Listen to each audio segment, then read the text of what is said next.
ձեզ լսողներից շատերը ինձ շատ են հարցրել թուղթուգրի մասին, ինչ կարծիք ունեք, արդյոք դրանք կարող են ազդել մարդկանց կյանքի վրա։ Դե նայեք, ռադիկալ եվրեյները, կասիչկաներով կանես, այս փափախով,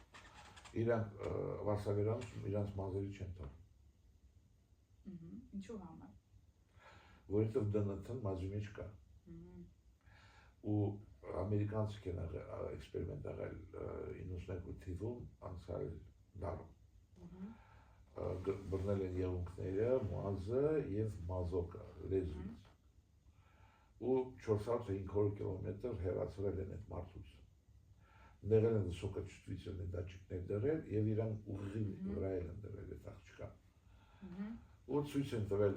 լիքը կինոներ, դաժան բաներ, ռոմանտիկ, ու նույն ռեակցիան այդ կոլբան ա տվել 400 կիլոմետրից հետո։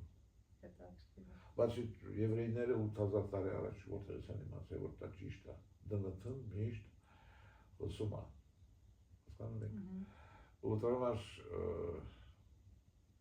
մի բաժակից որ երկու մարդը բռնում խմում են, էլի ԴՆԹ-ն անցնում է։